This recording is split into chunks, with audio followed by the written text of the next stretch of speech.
Gracias por escuchar este mensaje de Comunidad de Fe Cancún. Si quieres saber más acerca de nuestra iglesia o donar a nuestros ministerios, ingresa a comunidaddefe.com.mx/donativos. Bien, pues bienvenidos de nuevo a nuestro servicio de Pascua.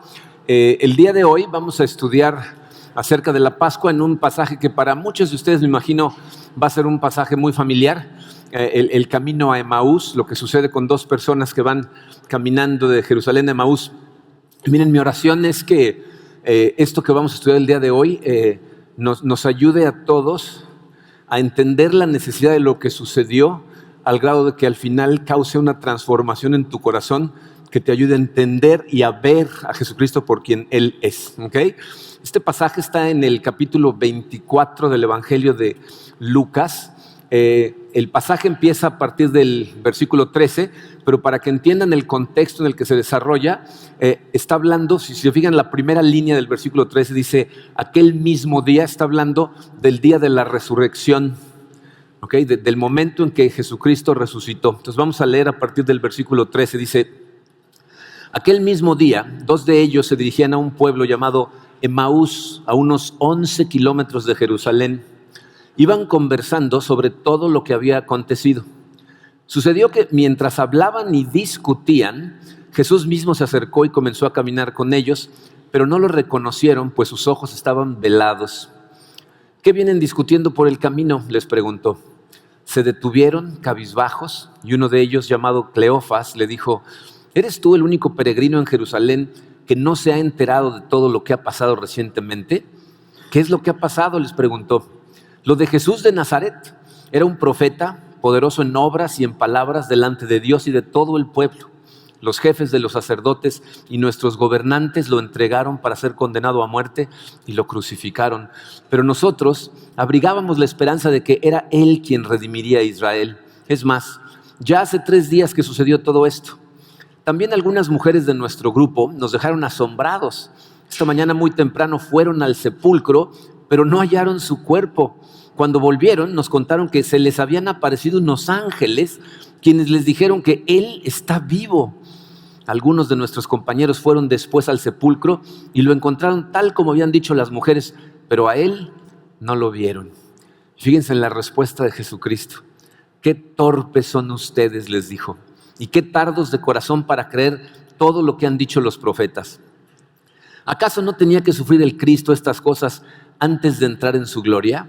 Entonces, comenzando por Moisés y por todos los profetas, les explicó lo que se refería a Él en todas las Escrituras. Al acercarse al pueblo a donde se dirigían, Jesús hizo como que iba más lejos, pero ellos insistieron, quédate con nosotros, que está atardeciendo, ya es casi de noche. Así que entró para quedarse con ellos. Luego, estando con ellos a la mesa, tomó el pan, lo bendijo, lo partió y se lo dio. Entonces se les abrieron los ojos y lo reconocieron, pero Él desapareció. Se decían el uno al otro, ¿no ardía nuestro corazón mientras conversaba con nosotros en el camino y nos explicaba las Escrituras? Al instante se pusieron en camino y regresaron a Jerusalén. Ahí encontraron a los 11 y a los que estaban reunidos con ellos. Es cierto, decían, el Señor ha resucitado y se le ha aparecido a Simón. Los dos, por su parte, contaron lo que les había sucedido en el camino y cómo habían reconocido a Jesús cuando partió el pan. Vamos a orar, vamos a ponernos en manos de Dios. Padre Santo, Señor, esta es tu palabra. Necesitamos de tu Espíritu, Señor, cuando recibimos tu palabra, para que entre en un terreno fértil en nuestro corazón y podamos entender, Señor, las cosas que tú quieres decirnos. Te pido, Señor, para todos los que estamos escuchando estas palabras, que suavices nuestro corazón, que abras nuestros ojos y nos permitas realmente comprender y poder ver las enseñanzas que tu Hijo Jesucristo tenía para estas dos personas y por lo tanto para todos nosotros. Nos ponemos totalmente en tus manos, Padre, en el poderoso nombre de tu Hijo Jesucristo. Amén. Bien, miren, el jueves anterior a ese día, a medianoche, Jesucristo había sido injustamente arrestado, aunque Él se entregó voluntariamente a ese arresto. Fue interrogado durante toda la noche ilegalmente. Eso era totalmente contra la ley de los judíos, tener juicios o interrogatorios en la noche. y por la mañana fue sentenciado a muerte. Fue crucificado el viernes a primera hora y falleció aproximadamente a las 3 de la tarde.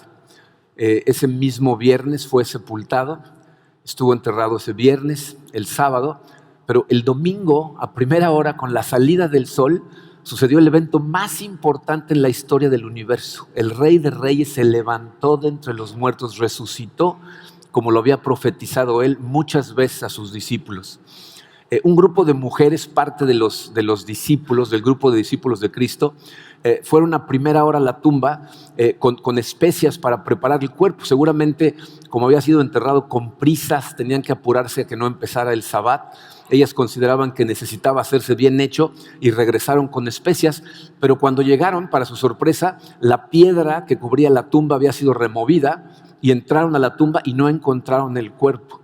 Y entonces se les aparecen 2 ángeles, ¿verdad? En un evangelio dice con 2 hombres con ropas brillantes que les dijeron: ¿por qué están buscando en esta tumba al que está vivo? Él les dijo que iba a resucitar, está vivo. Entonces estas mujeres regresan corriendo a donde están el resto de los discípulos, seguramente despiertan a todo el mundo porque era muy temprano en la mañana y habían estado todos hasta tarde hablando de estas cosas, ¿verdad? Y empiezan a gritarles, ¿no? La tumba está vacía, no está el cuerpo, se nos aparecieron unos ángeles, ¿verdad? Algunos de ellos corren hacia la tumba.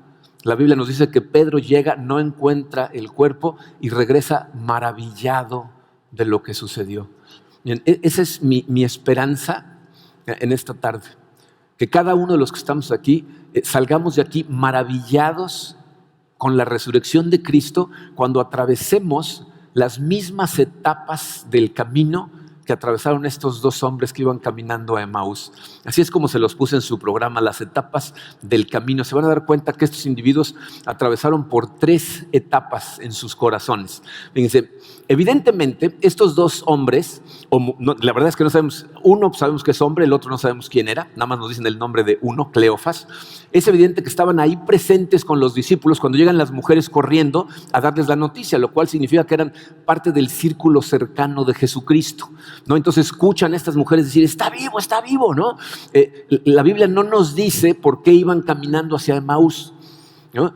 Podemos tratar de imaginarnos, ¿no? Muchos de los discípulos, después del arresto de Jesucristo y de la crucifixión, salen corriendo por todos lados por miedo a que se dispare una persecución contra todos ellos. Entonces es probable que estén caminando hacia Emaús porque tenían miedo o porque tenían negocios que hacer en Emaús. Pero les voy a decir lo que está clarísimo para mí. Estos individuos inician su camino en un estado de total confusión.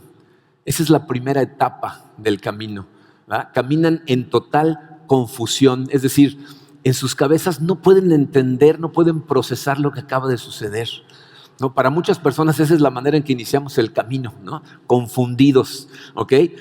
Y fíjense lo que nos dice la Biblia, nos dice que Jesucristo se acerca a ellos, dice, mientras hablaban y discutían. O sea, por eso sabemos que estaban confundidos, porque vienen hablando de lo que sucedió, pero vienen discutiendo. Es decir, uno de ellos seguramente tenía un punto de vista, otro tenía otro punto de vista, a lo mejor alguno había escuchado unas cosas, el otro pensaba otras, uno a lo mejor creía o seguía creyendo y el otro no. O sea, había una confusión en ellos. Pero es evidente que es gente, fíjense, que lo conocieron de cerca, que eran parte de ese círculo cercano y lo escucharon sus enseñanzas, vieron los milagros que hacía y por lo tanto creyeron. Llegaron a estar convencidos de que este era el Mesías, pero ahora, después de lo que sucedió, no comprenden lo sucedido, ¿no? Entonces hay una clara confusión en su cabeza y por eso vienen discutiendo. Y de pronto, dice la Biblia, se les une una persona caminando, ¿no? Estos están tan ensimismados en su discusión que ni siquiera se dan cuenta en qué momento aparece y empieza a caminar con ellos, ¿ok? Lucas nos dice que es Jesús, pero estos 2 no lo reconocen. Y no significa que iba disfrazado de algo, ¿no? Sino dice, sus ojos estaban velados a propósito. Y les pregunta así de forma muy casual, ¿y de qué vienen discutiendo por el camino? Y miren, esta pregunta en la traducción al español no la vemos de forma tan clara, el efecto que tienen ellos, pero de alguna manera como que los regresa a la realidad, ¿no? O sea, vienen discutiendo de cosas, pero la realidad es que un amigo muy cercano, a quien consideraban su maestro, incluso su Mesías, acaba de morir crucificado y ellos fueron testigos. Entonces, esta pregunta, lo que dice en español, dice, se detuvieron cabizbajos. Pero en el original lo que dice es, se detuvieron de golpe y por cierto tiempo. Es decir, como que entraron en un shock en el momento en que la pregunta los regresa a la realidad. A lo mejor es algo que has experimentado, ¿no? Cuando eventos tan duros, tan fuertes, tan dolorosos suceden en tu vida, que estás tratando de pensar en otras cosas, de estar ocupado, hasta que alguien te pregunta. Y entonces hasta el aire se te va y no puedes ni contestar del dolor. Y esto es lo que les pasa a estos dos.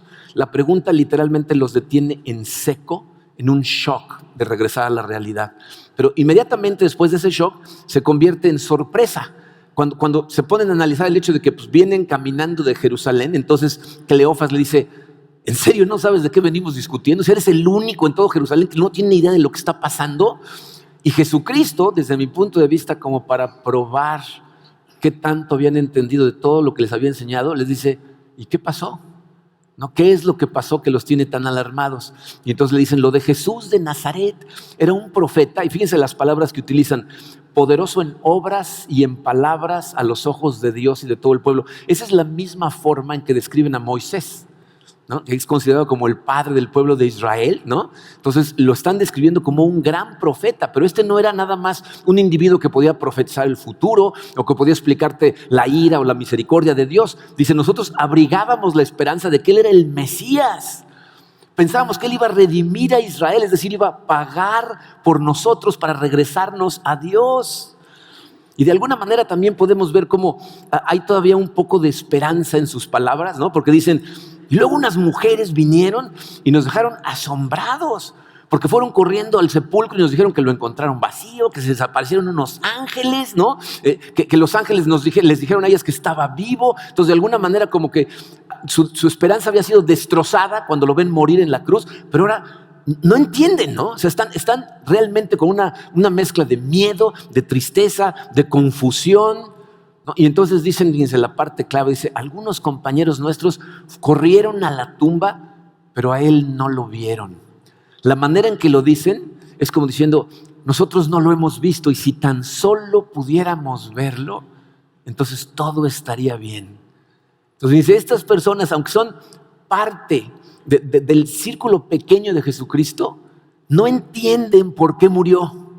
No pueden entender por qué tuvo que sufrir, aunque la Biblia nos dice que muchas veces Jesucristo les dijo que iba a morir en manos de pecadores y luego iba a resucitar. Estos seguían pensando que era el Mesías que iba a levantarse en el poder, derrocar a Roma y empezar a reinar Jerusalén. Pero en lugar de eso, Jesucristo es arrestado, es crucificado y esta gente está muy confundida. Su pregunta es, ¿por qué tenía que morir? Y miren, esa es la pregunta que muchas personas se hacen. ¿Por qué tuvo que morir Jesucristo? O sea, ¿por qué la crucifixión? Y me doy cuenta que muchas veces, bien, es la perspectiva que utiliza gente que está queriendo analizar el cristianismo. Gente que no conoce bien el cristianismo, que está empezando a escuchar de él, pero la manera en que se acercan a él es preguntándose de entrada, bueno, ¿y por qué tenía que morir? ¿No? Miren, hubo una época en mi vida hace muchos años en donde yo estuve en la búsqueda. O sea, tenía hambre de entender, de conocer la verdad y leí de todo. Estudié diferentes religiones y sobre todo diferentes filosofías acerca de cómo interpretar el mundo. Y les voy a decir lo que descubrí. Fíjense, la mayor parte de las filosofías, el confucianismo, el budismo, ellos piensan que el hombre es básicamente bueno, ¿no? Ellos dicen, pues el medio ambiente de repente nos echa a perder o las tentaciones hacen que nos desviemos, pero en el corazón los hombres somos básicamente buenos. Fíjate, si tú crees eso, si tú compartes esa credibilidad de que los hombres somos básicamente buenos, que el hombre es básicamente bueno, entonces la muerte de Cristo no tiene ningún sentido para ti. Porque tú preguntas, pues, ¿para qué murió Cristo? O sea, si hay gente buena en el mundo que de todas maneras va a terminar en el cielo, ¿para qué tenía que morir Cristo? Y esa es la pregunta, ¿para qué tenía que morir? Otras personas lo que hacen es, crean a su propio Dios. O sea, no se basan en escrituras para entender el carácter de Dios, sino crean el suyo propio. Y entonces gente que dice, no, bueno, pero Dios es todopoderoso, entonces Él perfectamente puede decir, están todos perdonados, ya no se preocupen. ¿Ok? Todo el mundo está perdonado. Pero ¿para qué morir? ¿Para qué tienen que morir si tiene el poder de perdonar a todo el mundo? A lo mejor tú estás aquí como invitado, no conoces bien lo que dice la Biblia Y cuando nos ves al principio del servicio cantar y saltar de emoción, te preguntas, ¿y estos por qué están tan emocionados, no? O sea, ¿por qué les emocionan tanto estas cosas? No, a lo mejor eres un hijo de familia que te llevaron hoy en la mañana, los bautizos a las 6 de la mañana y preguntaste, ¿por qué me levantan tan temprano en vacaciones, no? O sea, ¿por qué la exageración? ¿Por qué tanta laraca? Y miren, la verdad de las cosas, y es una triste realidad, es que la mayor parte de la gente ve la cruz, pero no la entiende. Fíjense, en defensa de la gran mayoría de la gente, piensen en esto. Si sus discípulos que lo conocieron en persona, que lo escucharon y lo vieron, no entienden qué pasó, imagínate nosotros a 2000 años de distancia, pues no lo entendemos, pero aparte no nos gusta. ¿No? La cruz a la gente no le gusta, es demasiado sangrienta, demasiado violenta y aparte nos hace sentir mal, ¿no? Dice, Él tuvo que hacer eso por nosotros, nos hace sentir mal. Pero ¿saben qué es lo que va a hacer Jesucristo con estos dos? Va a eliminar totalmente la confusión de su cabeza. O sea, Él nota con su respuesta que están confundidos y entonces lo que va a hacer es, durante el camino, va a eliminar la confusión. Que por cierto, es lo mismo que pasa con toda la gente que camina al lado de Jesucristo, aunque no lo pueda ver, como ellos. Elimina la confusión. Y entonces los va a pasar a la siguiente etapa, van a pasar de la confusión a la comprensión. Jesucristo lo que quiere es que a través de la Biblia, a través del estudio de las Escrituras, ellos puedan tener comprensión. Y miren, lo que hace Jesucristo con estos dos realmente es una cosa maravillosa. Fíjense, primero nos dice la Biblia que sus ojos están velados, es decir, Jesucristo no los está dejando reconocerlo primero. Y acuérdense que estos lo que más quisieran es verlo. O sea, la forma en que lo dicen es, no lo hemos visto, si tan solo pudiéramos verlo. O sea, para estos dos no es suficiente que la tumba esté vacía. No es suficiente que se le aparezcan ángeles a personas que te den un reporte de que se aparecieron y dijeron que estaba vivo. Ellos dicen, no, si tan solo lo pudiera ver, entonces todo estaría bien, ¿no? Y piensen en esto, están pensando eso mientras están hablando con Él. Si tan solo lo pudiera ver, está parado al lado, pero Él no les permite verlo. ¿Por qué? O sea, si eso es lo que más quieren en su corazón, y les aseguro que Jesús sabe lo que está en el corazón de ellos, ¿por qué Jesucristo no los deja simplemente verlo? Les voy a decir por qué. Jesucristo sabe algo que a todos nosotros nos cuesta muchísimo trabajo creer. Te voy a decir lo que realmente pensamos todos. Si Jesús ahorita subiera al escenario y se mostrara a sí mismo, si lo pudiéramos ver, si pudiéramos ver la cicatriz, todos diríamos, ok, ahí está, ya nos podemos ir a nuestras casas todos tranquilos porque ya lo vimos y ya creemos. ¿No? O sea, no quisieras verlo, pero ¿saben qué sucede? Que Jesús sabe evidentemente que eso no es suficiente. Porque en lugar de mostrarse a Él, fíjense lo que hace. Les dice, ok, vamos a la Biblia, vayan a la Biblia a su página 3, ¿no? O sea, va a empezar a darles un estudio bíblico. Pero piénsalo, o sea, sé honesto contigo mismo, fíjate.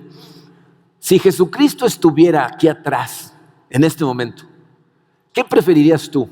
¿Que saliera y se mostrara aunque sea un segundo o que yo siguiera explicándote este pasaje? ¿Qué preferirían? Que saliera, ¿no? Porque pensarían, no, es que si lo vemos ya no me tienes que enseñar el pasaje. Pero evidentemente Jesucristo sabe que eso no es suficiente porque eso no es lo que hace. Y Él siempre sabe lo mejor para nosotros, ¿no? Entonces, ¿por qué? ¿Por qué no simplemente se muestra a nosotros? Jesucristo explicó esto en una parábola.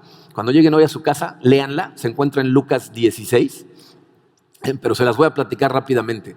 En Lucas 16 hay una parábola que se llama El hombre rico y Lázaro. Y les voy a decir lo que dice. Jesucristo está contando esta parábola y dice, había un hombre muy rico que todos los días hacía banquetes en su casa. Todos los días gran cena para sus amigos. Y en la entrada de su casa, afuera, junto a la pared, había un mendigo que se llamaba Lázaro, que ahí se sentaba todos los días a pedir limosna y su esperanza era poder comerse las migajas que se caían de la mesa del hombre rico. Resulta que los dos se mueren, ¿ok? Y el hombre rico termina en el infierno, y Lázaro termina en el cielo, como lo describe Jesucristo. Dice, él estaba sentado en el regazo de Abraham. Entonces él está en el cielo y dice que el hombre rico a lo lejos puede ver a Lázaro con Abraham y entonces le dice a Abraham, Padre Abraham, por favor permite que Lázaro meta su dedo en un poquito de agua y venga y me ponga esa gota de agua en la boca para calmar mi sed y mi tormento. Y el padre Abraham le dice, eso es imposible porque el abismo entre nosotros es enorme. Tú no puedes cruzar para acá y nosotros no podemos cruzar para allá. Y entonces el hombre rico le dice, entonces hazme un favor, por favor, permite que Lázaro vaya a casa de mi padre, porque tengo 5 hermanos, déjalo que vaya y los prevenga, porque si no van a terminar aquí conmigo. Y Abraham le dice, no, ellos ya tienen a Moisés y a los profetas. Con eso es suficiente. Lo que le está diciendo es, tienen todo lo necesario para entender. Y entonces el hombre rico le dice, eso no va a ser suficiente. A Moisés y a los profetas no les van a hacer caso, pero si un hombre se levantara de entre los muertos y se presentara ante ellos, entonces creerían y entonces se arrepentirían. Y escuchen las palabras de Jesucristo cuando termine esta parábola. Lucas 16:31. Abraham le dijo, si no les hacen caso a Moisés y a los profetas, tampoco se convencerán aunque alguien se levante de entre los muertos. ¿Qué está diciendo Jesucristo? Si primero no entendemos lo que la Biblia dice acerca del Mesías, si Moisés y los profetas no tienen ningún sentido para nosotros, no va a importar qué veas. No va a importar quién se levanta de entre los muertos, no te vas a arrepentir y no lo vas a buscar. Por eso Jesucristo, caminando con estos 2 hombres que están totalmente confundidos, decide que lo primero que necesita hacer es no dejarlos verlo, que no lo puedan ver. Y en lugar de eso, lo que va a hacer es hacer un estudio bíblico con ellos mientras camina.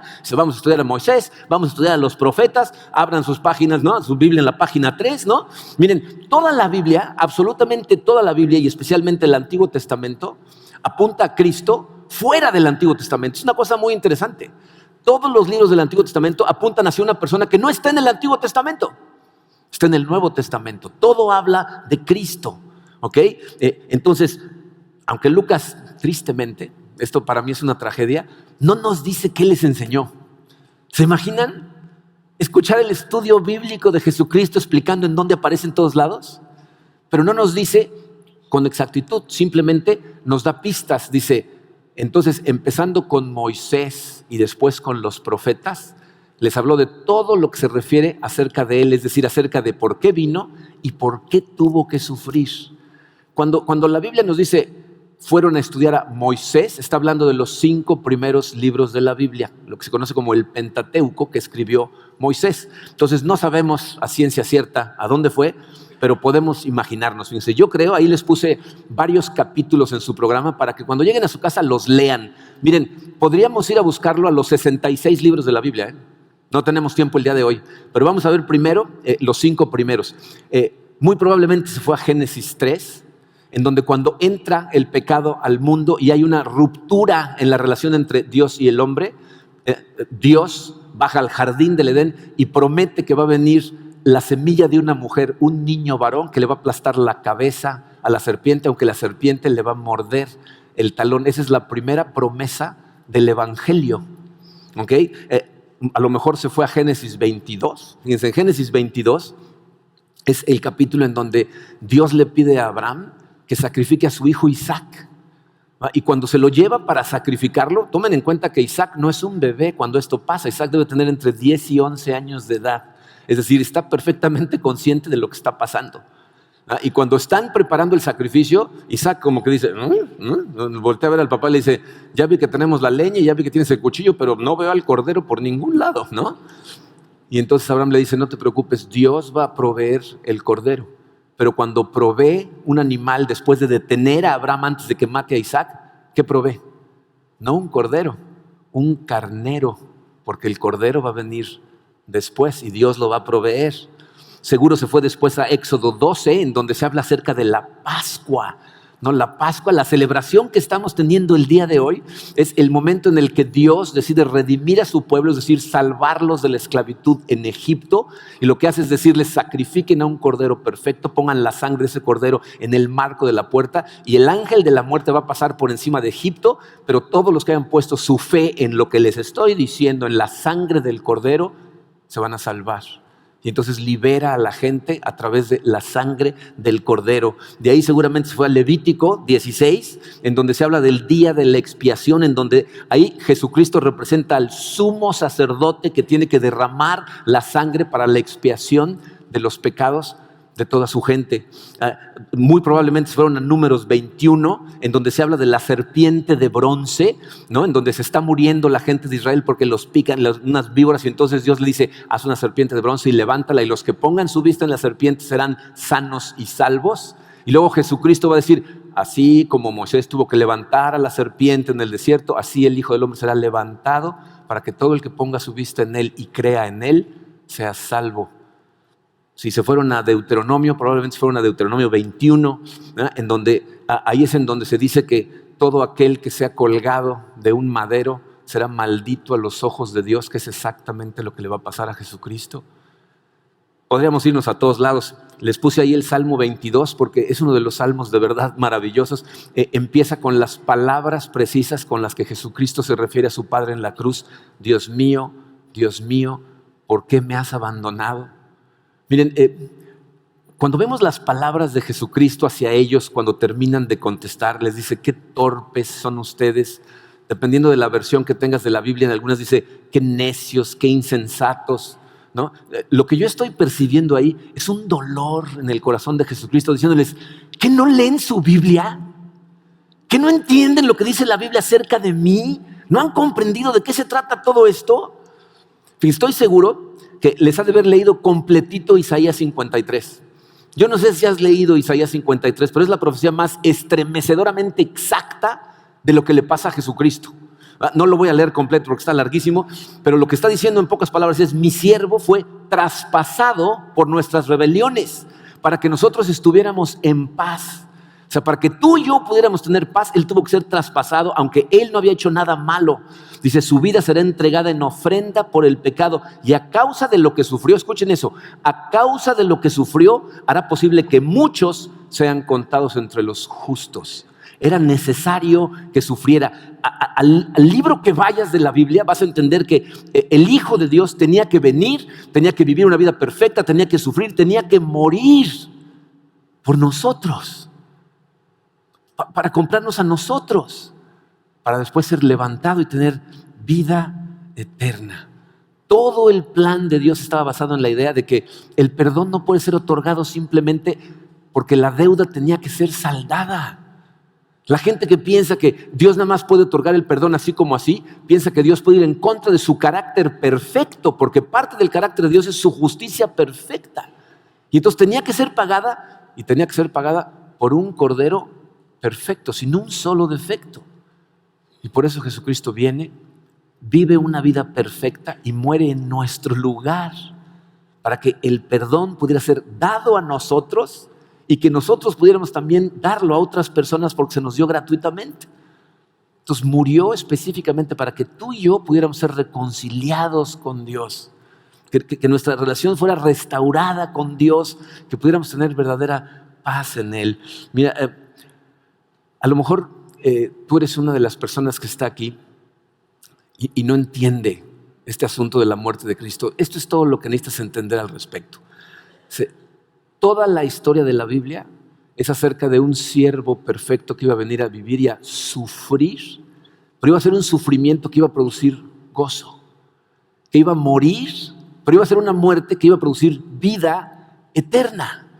O sea, que Él tenía que venir y sufrir todas estas cosas, pero sabiendo que aún en ese sufrimiento iba a haber un gozo. Y el problema para nosotros, voy a decir cuál es: cuando entendemos que seguirlo a Él también va a significar sufrimiento. Que eso no significa erradicar todo sufrimiento en nuestra vida, pero que es un sufrimiento que cuando nosotros morimos a nosotros mismos en Él, produce un gozo que es incomparable a nada de lo que has experimentado en este mundo. Ninguna cosa que puedes experimentar en esta vida te va a llenar el corazón de la plenitud que te puede dar el seguir a Cristo y el morir a ti mismo por Él. Y eso es lo que es aterrador para muchos de nosotros, ¿no? O sea, el hecho de que renunciar a algunas cosas que queremos tanto, cosas que nos hacen sentir seguros, reconocidos, muchas veces esas cosas de las que tenemos puestas nuestra, según nosotros, identidad, y nos aferramos a ella pensando que esa es felicidad, cuando es lo que dices: no, deja esas cosas de lado, yo te voy a dar vida real. Te voy a dar un gozo real que no termina, no cosas que te llenan por 3 minutos y necesitas más. Te voy a dar un gozo eterno. Entonces, fíjense, estos individuos, mientras van escuchando estas cosas, estas enseñanzas de la Biblia, pasan de la confusión a la comprensión. ¿Ok? Pasan a la comprensión, pero eso no es el final del camino, porque todos tenemos que llegar a la tercera etapa, que es la confesión. Cuando llegamos a tener una verdadera confesión de fe, una transformación de corazón que transforma nuestras vidas para siempre, que es lo que vamos a ver que le pasa a estos individuos. Fíjense, para cuando llegan a Emaús, la mente de estos discípulos está abierta y su corazón está preparado. Jesús hace como que se va a seguir de largo, pero le ruegan, por favor, no te vayas, quédate con nosotros. Y se sientan a comer y pasa una cosa muy simpática, no sé si se dieron cuenta, pero ellos lo invitan a quedarse y de pronto Jesucristo se comporta como el anfitrión. Se sienta, toma el pan, lo bendice, ¿no? O sea, él empieza como si la casa fuera de él, ¿no? Que es el caso, ¿no? Todo es de él.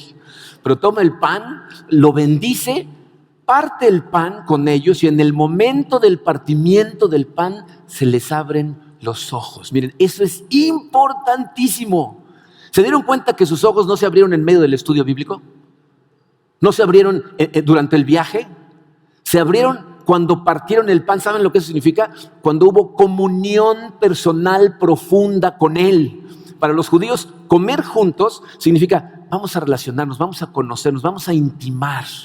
Y en el momento en que ellos, con el entendimiento que les da el conocimiento de la palabra de Dios, tienen una comunión personal con Él, eso para nosotros significa cuando tú con ese conocimiento en tu mente tienes una meditación donde te acercas a Él, donde quieres encontrarlo a Él, en esos momentos es cuando Él levanta el velo y te permite verlo. Y en ese momento entonces sabes, ¿no? Pero fíjense lo que le pasa a estos dos pobres. En el momento en que lo ven, desaparece. No, espérate, no, si eso es todo lo que queríamos, te queríamos ver, ¿no? Pero en ese momento se pueden analizar las cosas y le dicen al otro, ¿no ardían nuestros corazones mientras nos explicaba las Escrituras? A lo mejor es algo que has experimentado. ¿Te ha tocado que alguna vez alguien esté enseñando las Escrituras y de repente tu corazón empiece a arder con algo que no entiendes? Y sabes que no puedes ser ese individuo porque lo has visto 20 veces, pero de repente algo empieza a suceder y de pronto te cae el 20. Que este es el Espíritu Santo que por fin se está moviendo dentro de ti y por fin entiendes la verdad. Te levanta el velo y puedes ver que realmente Cristo murió en esa cruz por ti. Que vino a vivir una vida perfecta para ti. Para entregarle la cruz y darte vida. Para restaurarte a Dios. Y entonces, fíjense, le pasa a estos individuos lo que a muchos de nosotros nos pasa cuando por fin vemos. ¿Saben qué es lo que nos pasa? Queremos salir corriendo a platicarle a alguien, ¿no? Queremos decirle a alguien lo que acabamos de ver, lo que acabamos de encontrar. Y entonces estos dos salen corriendo los 11 kilómetros de regreso, ¿no? Estaban a 11 kilómetros, a Jesucristo le dicen, quédate por favor, porque es de noche. Es decir, de noche es bastante más peligroso. Pero estos dos, en el momento en que entienden, abren los ojos, lo que quieren hacer es regresar corriendo para decirle a todos los demás lo que pasó. Y entonces salen corriendo a toda velocidad, ¿verdad? Y yo creo que este es el momento más anticlimático de la historia, ¿no? Porque como que uno se imagina que si esto fuera película, van a llegar así corriendo, ¿no? Y van a abrir la puerta y les van a decir a todos, vimos al Señor, y todo el mundo se va a sorprender, ¿no? Pero llegan corriendo, abren la puerta y todo el mundo está alborotado.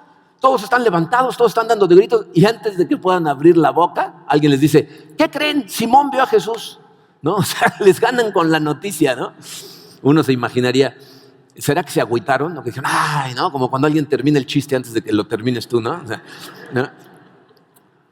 Pero no. ¿Saben por qué? Porque estoy convencido que hay noticias que vale la pena repetir. ¿Se imaginan la emoción de estos dos cuando dicen, nosotros también lo vimos? Está vivo. Nosotros lo vimos. ¿Y saben qué me puedo imaginar que pasó después? ¿Les ha pasado que alguien les explica un pasaje de la Biblia o entienden algo y lo que más ganas tienes es andárselo compartiendo a todo el mundo? Ya imagino como estos dos dijeron, lo vimos también. Y saquen sus Biblias en la página tal, porque vamos a estudiar Isaías 53, ¿no? O sea, como que tienen ganas de transmitir, ¿no? O sea, de repente todo tiene sentido. De repente para ellos por fin cuando ven, todo tiene sentido. Y ahí es en donde entendemos cómo realmente hay noticias que vale la pena repetir, ¿no? Fíjate, todos los que somos padres de familia, ¿cuántas veces repetiste acerca del nacimiento de tus hijos? Que para ti fue un milagro, ¿no? Presenciarlo. A las mujeres les gusta mucho platicar cuando las pidieron en matrimonio, ¿no? Hombres solteros, escuchen a las mujeres, les encanta platicar cómo las pidieron. Pongan atención para que no sean el típico de la historia de, este es un babas, lo quiero de todas maneras, pero es un tarado, ¿no? O sea, pídanla bien, ¿ok? Pero son cosas que contamos, ¿no?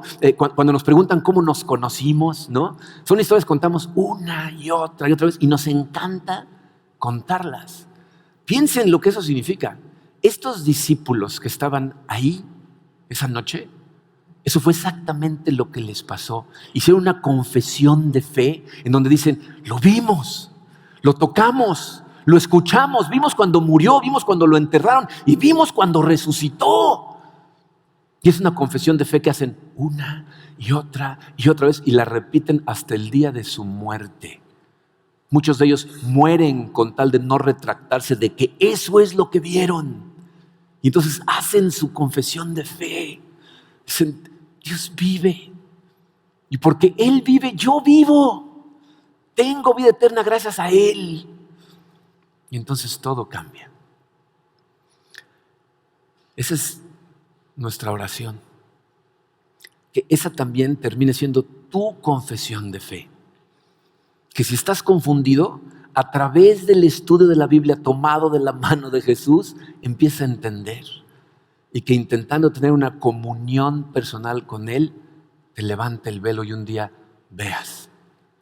Y te asombres como esos discípulos que estuvieron dispuestos a vivir la vida para Él. Y entonces puedas confesar, Jesús es mi Señor, murió por mí, pero hoy está vivo, igual que yo. Esa es nuestra confesión de fe. Gloria a Dios. Bien. Lo que vamos a hacer ahora es vamos a celebrar esa confesión de fe haciendo algo que Él nos encargó hacer a todos juntos. Vamos a celebrar la cena del Señor. Así es de que les voy a pedir a todos que pasen por sus elementos. Tenemos mesa alrededor de toda la sala y regresen a su lugar con sus elementos para que la celebremos juntos. Padre Santo, te damos, Señor, a ti toda la honra, toda la gloria. Solo tú, Señor, podías haber pensado en un plan tan perfecto y tan incomprensible para nosotros.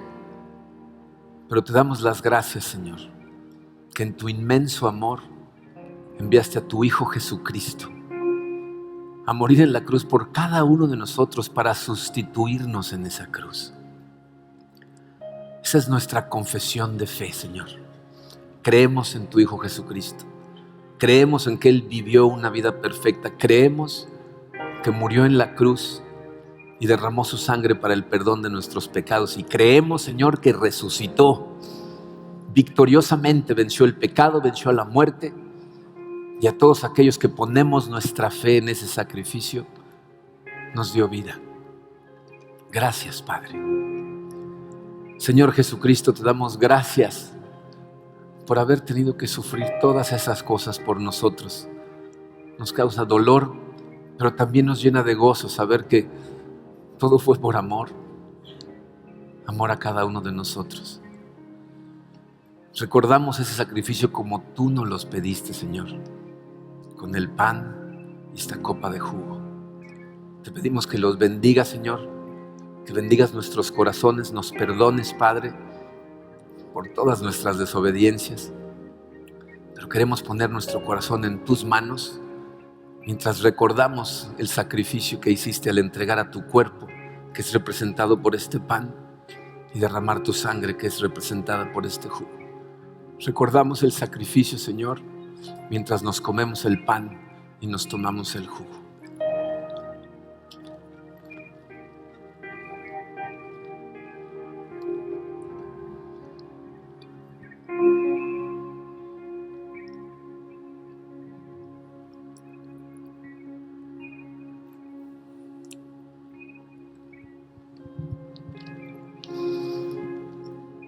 Gracias, Señor. No tenemos palabras suficientes para agradecerte. Y lo que queremos hacer, Señor, es entregar nuestro corazón y nuestra vida para ponerlas totalmente a tu servicio. Gloria a ti, Señor. Toda la honra por los siglos de los siglos para ti sea. Amén.